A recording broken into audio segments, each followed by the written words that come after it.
26వ శ్లోకము.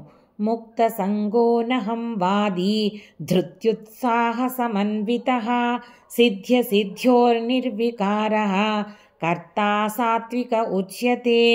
ఇంకా సత్వగుణ ప్రధానమైన కర్త ఎవరైతే ఉన్నాడో అతనికి కర్మ ఫలాల మీద ఆసక్తి ఉండదు.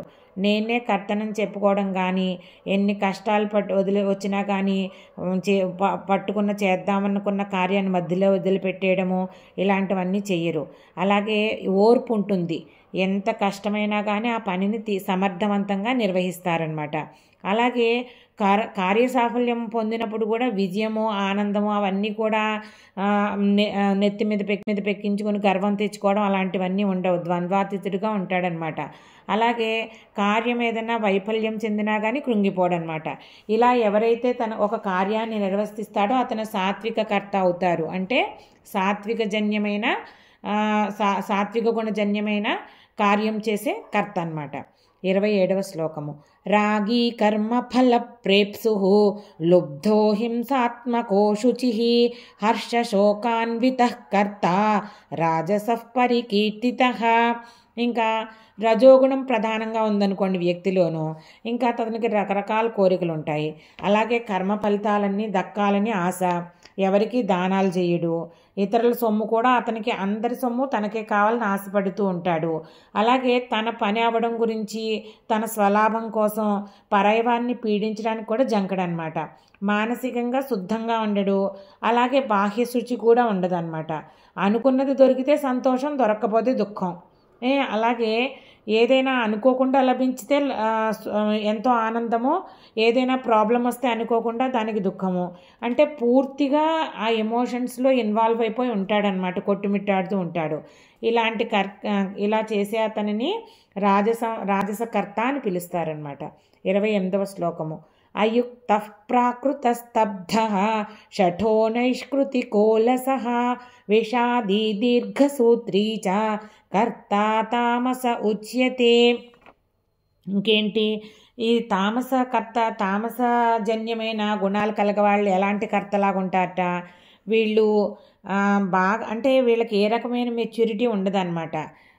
యుక్తుడిలా ఉండడంటే వివేక జ్ఞానం ఉండదు, అలాగే ఏకాగ్రత ఉండదు, తర్వాత బ్యాలెన్స్ ఉండదు. ఇంకా గొప్పవారిని చూసినా వాళ్ళకి ఎంత గొప్పవారికైనా కానీ వాళ్ళు ఒక తల వంచి నమస్కారం చేయడం కానీ, వినయం ప్రదర్శించడం కానీ ఉండదు, వినయ గుణం ఉండదు.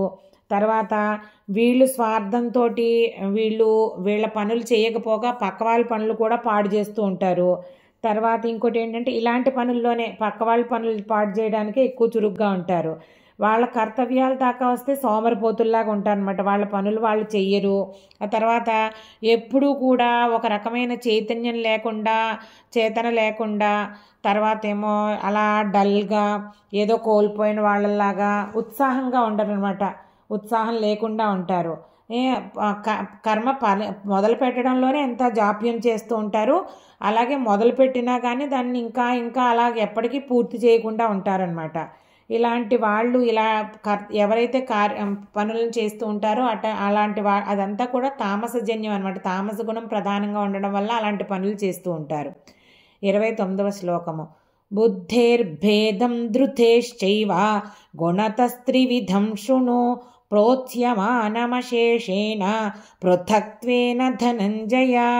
ఇంకా ఇలాగే ఈ ధృతి, బుద్ధి త్రిగుణాలను బట్టి ఇలాగ మారుతూ ఉంటుందన్నమాట. అలా కర్త మీద, కర్మ మీద, వీటన్నిటి మీద ఎలాగైతే త్రిగుణాలు ఇన్ఫ్లుయెన్స్ చేస్తున్నాయో, అలాగ ప్రభావితం చేస్తున్నాయో, అలాగే వాళ్ళ యొక్క బుద్ధి మీద, వాళ్ళ యొక్క ధృతి అంటే ధైర్యము ఇవన్నీనమాట. తర్వాత వీటన్నిటి మీద కూడా ప్రభావితం చేస్తూ ఉంటాయి. ఇంకా ఎలాగ ప్రభావితం చేస్తాయన్నది చెప్తున్నారనమాట. 30వ శ్లోకము. ప్రవృత్తిం చ నివృత్తిం చ కార్యాకార్యే భయాభయే బంధం మోక్షం చ యా వేత్తి బుద్ధిః సా పార్థ సాత్వికి. ఇంకా మనం చెప్పుకున్నాం కదా, ఈ సాత్విక గుణం ఉన్న వాళ్ళు ఎవరైనా ఉంటారో వాళ్ళకి బంధం ఏంటి, మోక్షం ఏంటి, ఈ బంధాలు మోక్షానికి ఎలాగా అడ్డు కలిగిస్తున్నాయి, ఇలాంటివన్నీ కూడా వీళ్ళకి బాగా అర్థం చేసుకుంటారు వీళ్ళు. ఈ పని నేను చేస్తే ఇది బంధానికి కారణమైపోతుంది, దానివల్ల నేను మోక్షానికి దూరం అవుతాను, ఈ జ్ఞానం అంతా ఉంటుందన్నమాట. అలాగే చిత్తవృత్తి ఎంతసేపు కంట్రోల్లో ఉంచుకుంటారు వీళ్ళు. తర్వాత అంతఃకరణము, ఈ అంతఃకరణం ఏదైతే ఉందో అందులో ఇప్పుడు మనకి ఈ బుద్ధి అన్నది మన అనుభవాలన్నిటినీ ఇంటలెక్ట్ అంటాం అనమాట, క్రోడీకరించి అది మంచి చెడులను తెలియజేసేదన్నమాట. సో వీళ్ళకి ఆ బుద్ధి చాలా మంచిగా చాలా చక్కగా పనిచేస్తూ ఉంటుంది. ఇది బంధము, ఇది నీకు మోక్షానికి కలుగజేయదు, ఇది నీకు అటాచ్మెంట్ని కలుగజేస్తుంది, వీటన్నిటి మధ్య అంతరాన్ని అంతా బాగా క్లాసిఫై చేసి చూపిస్తూ ఉంటుందన్నమాట. సో ఇలాగా ఇది యథాతథంగా ఈ బంధం గురించి, మోక్షం గురించి, అన్నిటి గురించి ఆలోచిస్తూ అంటే అర్థం చేసుకోగలుగుతుంది. దీనిని సాత్వికమైన బుద్ధి అంటారు. అలాంటి బుద్ధిని అంటే సాత్వికులకు ఉండే బుద్ధి అది. గీతా శ్లోకాలకి అర్థాన్ని సులభమైన వాడుక భాషలో వివరించడానికి ప్రయత్నిస్తున్నాను. నా ఈ ప్రయత్నం మీకు నచ్చినట్లయితే భక్తి అన్లిమిటెడ్ ఛానల్ని సబ్స్క్రైబ్ చేసుకుని మీ అభిప్రాయాలను కామెంట్స్ రూపంలో తెలియజేయండి.